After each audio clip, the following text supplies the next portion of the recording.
Welcome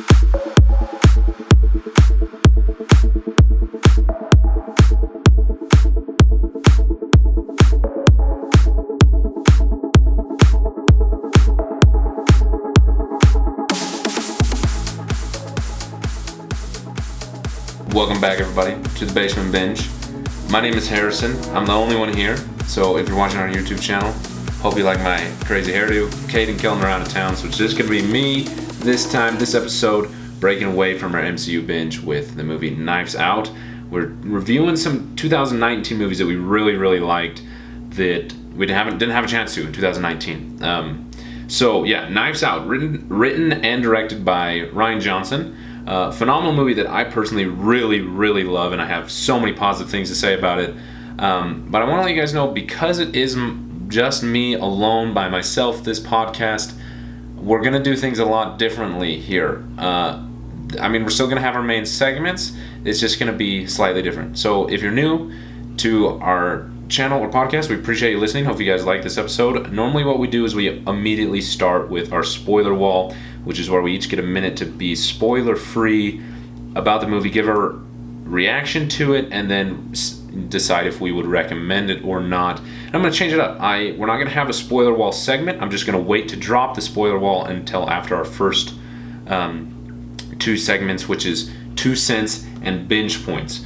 So 2 cents. This is our uninterrupted time, 2 minutes on a timer where we get to just give our reaction to the movie. So I'm just going to give myself 2 minutes here, because if not, I'll ramble on forever and ever by myself with no one to stop me. 2 minutes here, and of course, all of these things are spoiler-free. This is a whodunit, murder mystery type movie, and is definitely better if you don't know anything. Like, not just whodunit, but like, you don't want to know anything about this movie. It is so much better knowing nothing. And if you've made it this long without having it spoiled, don't ruin it for yourself. Pause the episode. Go watch this movie. You will not regret it. And then come back and listen, because it is a fun movie to talk about. So this is all spoiler free, but I'll tell you when that spoiler wall is going to drop. So 2 minutes. Here we go. Okay. So again, I can't say enough about this movie. This movie is so unique in that it takes the genre of a whodunit and totally twists it up.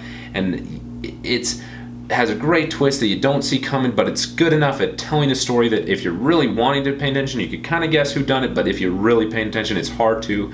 I don't know, I just love this twist to a whodunit, because it's a genre that's kind of lacked anything new and exciting, besides trying to come up with good twists, and the way that it causes a twist is unlike anything I've ever seen before. I gotta pull my notes up here so I don't forget what I'm saying. It's amazing how many talented people are involved in this movie. From Rian Johnson, who I can't say enough good things about, including The Last Jedi, believe it or not, but the way he directs the details, the way he decides to do things with the cinematography and directed the music and editing and prop design. There's so many talented people. It's not just Rian Johnson, but everything in it sets the mood and the personality of this film perfectly. And it's an interesting story that is so simple. It's a murder mystery that you just see unravel before you, but the casting, the way the story is told, the twisting, the cinematography, the music, all the different ways the parts of a movie come together to tell this one story is just a ton of fun, and is really great to enjoy. At the credits, I was really paying attention to who was involved in each specific department, because I was impressed by the work they did in this movie. Man, it's hard to say anything else without spoiling it. The acting is phenomenal, the casting is well done, the music is a ton of fun, but the mood is just, from the moment it opens, you guys, if you've seen it, you know the opening scene. It's just a house and dogs running. It doesn't reveal anything, but it just immediately sets the mood with the music and how it is. And it's just a ton of fun to watch unravel. I'm curious, for those of you who have seen it or those who are about to watch it after the spoiler wall, if you were able to guess who it was. It's just a ton of fun to watch unravel. It's exciting. Let me turn off my timer here. But yeah, it's an exciting movie to watch. So we'll move on to the next segment here. And things are getting out of order doing it myself. But this is our Pick Your Poison. So this is where we give like our personal rating scale here at the Basement Binge. So we've divided it up into 4 columns instead of like 5 out of 5 stars or a letter grade or whatever. We decided to give it our ranking of either never watch again, obvious what that is. Right above that is to stream, where this is a movie that if it was on a streaming service that you were subscribed to and you were looking for something to watch, you weren't, you're just like, oh, I need something to watch. You're scrolling through Netflix and you find something, and then you're like, oh yeah, it's good enough. You're not actively seeking it out. Right above that is where it's a rent. It's something that you would seek out and would be willing to pay a few bucks for to watch. And the top of that is Knives, or I almost said Knives Out. The top of that is to buy. Where you want to spend as much money on as you can on this movie, not necessarily the money aspect, but it's a type of movie that you're going to rewatch. So the money that you would pay to buy it is worthwhile because you're going to rewatch it. So my personal ranking, my only pick of my poison, I'm the only one here, is definitely to buy it. Sadly, this is one of the few movies that we've reviewed that I have not bought yet, but is on my list, top of the list to buy. Especially watching it a second time. I'd seen it before the podcast. I rewatched it for this episode, and having rewatched it, it made me want to buy it to be able to watch it again and again in the future. And later, once the spoiler wall drops, I'm going to be talking a lot more about the second time watching because it is so much better than the first, and that's rare. It reminds me of the movie Prestige, if you guys have ever seen that, directed by Christopher Nolan, where, like I said, it has a twist that you don't expect coming, but there's enough details in it that the first time viewing, if you really want to, you might be able to figure out. But the second time, there's so many details or performances or things that are said or done that are so much more worthwhile now that you know for sure what is going to happen and you're not trying to guess it. You pay attention to different things. I mean, this movie you could watch over and over and just dissect all the details that are in it. So easy rank there. Definitely a buy. So again, I recommend do not go any further. This is the end of our spoiler wall. We're going to drop it. I'm going to go full-fledged spoilers here. So if you had not seen this movie, go rent it, go buy it, whatever it is you want to do. Watch this movie, though. I highly, highly recommend it. Even if you feel like you're not a fan of Rian Johnson, if that's maybe a reason you're a little leery, it's worth it. I don't want to talk too much about Last Jedi, but the writing and directing capacities that he have are put in a good genre. It subverts your expectations like The Last Jedi, but in a positive way where it's easy to not be a fanboy offended about it. And it's just a ton of fun to enjoy. You really, really enjoy it. But everybody else who has seen the movie, we're going to continue along, dropping the spoiler wall here with our other segments. But first, I want to just give you some quick announcements here. If you guys like this solo episode, go check out our Patreon. We've launched that. We're going to keep talking about it because we're just really excited, of course, about all the benefits we have over there. But also, we'd appreciate your guys' support for us to continue to be able to grow the show and make things better. This silly YouTube video that you guys are watching here better. So if you don't know what Patreon is, it's a website where you can go and support any creatives who are on the site. You can support us for as little as $2 a month and receive some benefits, like a Discord chat where you get to talk to us and participate in fun events, other Patreon exclusive points and control over additional episodes that we will be releasing and that you get to control, in addition specifically to access to our at-home spoiler wall. If you are a Picky with Your Poison member or higher, you get our at-home spoiler wall where it's just one at a time. We give a spoiler-free reaction to a movie that we watch at home. Now, it's not limited to a minute. It's going to be much longer than that. But so if you like this format, if you like the more details, go check out our Patreon. We'd appreciate it. In addition to that, we would love if you guys go check out Audiograph. We continue mentioning them. They're doing great things to try and make connecting between podcasters and listeners a lot more. We want to connect with you guys when you want to know what you think about it. So we actually have a poll over on Audiograph. It doesn't cost anything to go listen on Audiograph, but click on the link and then there's going to be a poll, an exclusive poll only there. We just want to know if you guys like this solo format or not, what you think about it. So yeah, those are all the announcements. Again, I plug for the Patreon. Go check it out. If you sign up for Picky with Your Poison, that tier, it's $9. In addition to all the benefits you're going to get, just as kind of like an initial thing, if you're a fan of Rian Johnson, I have a 4K Movies Anywhere code for The Last Jedi that the first member to sign up for Picky with Your Poison will receive, in addition to all the other benefits they'll get, including a quarterly movie rental. So, yeah, free movies from us. Anyway, on to the rest of the podcast here, the regular scheduled program, even though it's very, very unregular here. So the next segment is Binge Points. There are a ton of binge points to talk about this movie. I could talk about it forever. I apologize on YouTube. I haven't been looking at the camera. I'm going to be looking over here. So I already mentioned details, but everything in this movie is so aware of itself, from the props that are in it to the music, the clock ticking in the background during the interviews, the way that no one gets in the middle of the knife circle, memories being remembered differently from different members, and it's hard to say without showing you. But like, for example, I can't remember if it's Ranson's parents. One of them, either Linda or Richard, one of the two of them, they were talking about Ransom and how he leaves early, and they shows him like touching the grandma's hand before he leaves, like a loving gesture. But when someone else remembers it, he like just walks past and slams the door.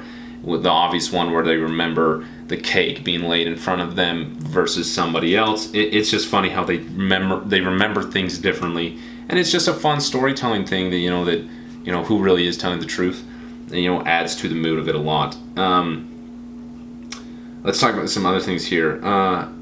Specifically, the second time, every performance, every line, that clearly the actors were aware of how the story was going to end, because the way that they act when you know what happens the second time is so much better. Particularly the character Ranson that Chris Evans plays and the one that Ana de Armas plays, Marta. Obviously, they're really crucial to the story, but the two of them and the way they're acting is in every moment is so much better. There's fun details that you will never notice unless you know what is going on. Especially when it gets to the part where, we know that Marta did it. We think that Marta did it. You're in the part of the movie, kind of the thriller aspect, where you're hoping she can get away with it somehow. Thriller's a bad word, but something like that. And just watching the way she acts, I don't know. It's so fun. The binge points here that I want to mention is the way that Blanc talks. He keeps saying something is afoot, like almost telling Marta to look at her foot and see the blood on it. But just funny things like that. Let's see. I've got some written down. Like he says, like regurgitative reaction to mistruth, and my accent isn't anywhere close to what Daniel Craig pulls off, or this hotshot dance of hiring me, or what's the cheese when the building's on fire. He just says the funniest things. Just a well-written character. Even funny details like Blanc using an iPod Touch, the newest version of iPod Touch, not an iPhone, but an iPod Touch. I don't know. It seems like a silly product that who would buy, but Blanc, I guess, is the type of character that was written. A simple detail like using an iPod Touch, which I think is funny. There was another scene. I could talk about each scene at one at a time and all the binge points. I just wanted to talk about a few that really stood out to me. The first one is when the will is read, and how Ranson is sitting there and he's like waiting. He shows up for the spectacle, knowing that everyone's gonna get signed off on the will, and he's just there for the event, and just like the way he acts is just so funny, knowing what he knows and thinking that other people don't know what they know. It's just a ton of fun. But the more important one is when he's with Marta in the cafe. It's kind of interesting that he goes to help her. It's almost like to prove his innocence, because at that point he doesn't know the whole mix-up. He really thinks it is her fault. I don't know. That's still something that I want to rewatch and learn more and more about what each character does. I will say that is a binge point of this movie, because it is truly a point for binging it. Each way a character's acts, the more and more you watch it, you understand why they act a certain way. There's not a single moment where a character doesn't act without a particular motive or intention. And it's so well done when you understand it all and are able to rewatch and analyze each action. But particularly Ranson with Marta at the cafe. He is persistent and insistent on getting her to eat, knowing that she will throw up if she lies, because he's going to try and, pry the truth out of her in a mean, using way. And then he also has a waitress or waiter or whoever bring an empty bowl for her in case she does throw up. And then he does say something that's really interesting when he learns that what the will is going to be, and Harlan has informed him. He says, man, I could have killed him. And he actually went through it, and it's like, man, he like genuinely meant that he was so connected to his money or this will that he was genuinely willing to kill someone, which is crazy.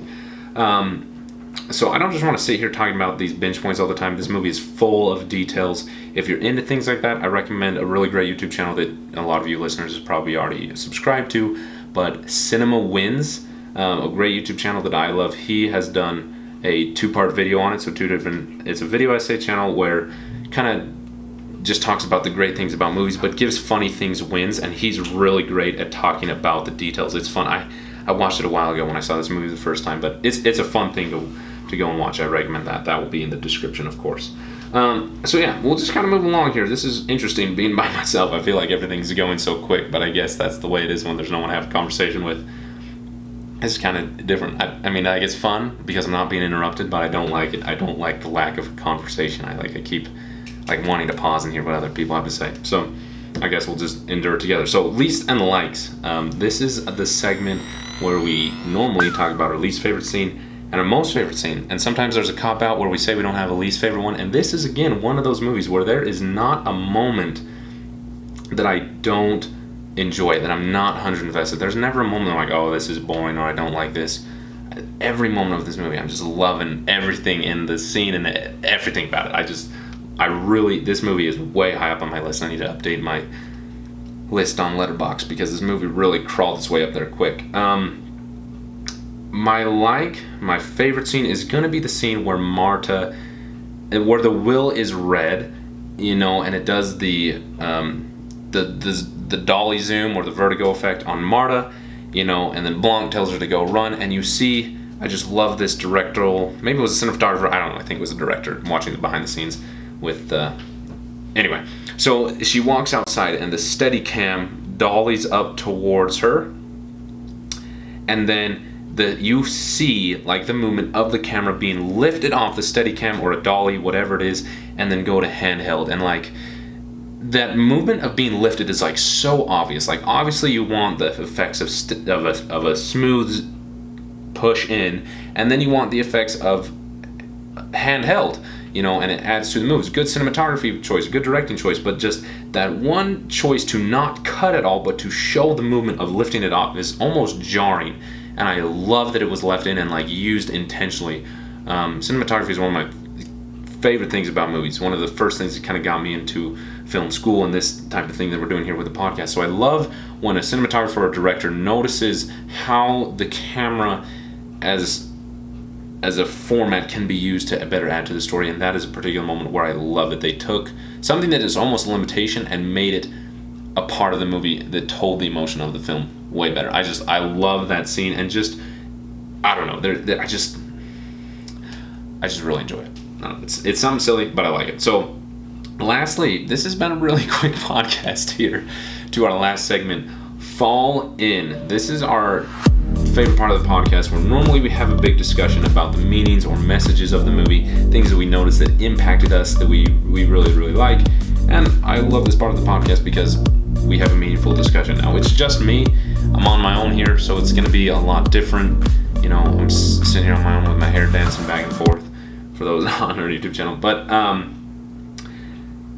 I wanted to talk a lot about what the movie wraps up with. It ends with Daniel Craig's character Blanc telling Marta that she won, so to speak, because she was a good person, that she didn't play the game their way. She played by her own rules, choosing to be a good person, no matter what to her she believed the cost was at the time. She chose to do the right thing.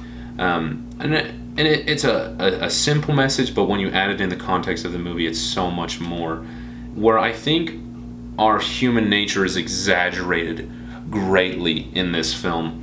You see things like the family being lying straight to her face, being really rude to her, acting like they really like her, but in another moment, obviously not, or just using her or taking advantage of her, thinking they're being so nice to her, when from her perspective, they're not at all. I mean, there's just a lot of details where you see that they don't care about her at all. I mean, there's one scene where Judy comes up to when someone's fallen, and Mara's in the corner crying because she thinks she just killed Harlan, and Judy doesn't even notice her. How they say that they were outvoted at the funeral when obviously nobody was.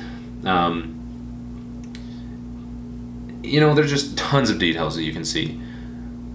And even to the point where when they are calling her to use her and manipulate her, she is so genuine, saying it's okay, I'll help you in any way I can. And you feel the genuine in Marta's voice as she tells these people hey, you guys have been horrible to me, but like, I'm going to help you. I know that you're in a difficult situation, and honestly, they're not. They're just a bunch of selfish pigs, but she's willing to help them anyway, and it's amazing to see how genuine she is in return. And I think that the family, I forget their last name, the Thrombys, I think are a great exaggeration of our human nature, that we're not necessarily willing to go to great lengths to kill someone so we can get our will money. I mean, maybe some of us are, but definitely not me.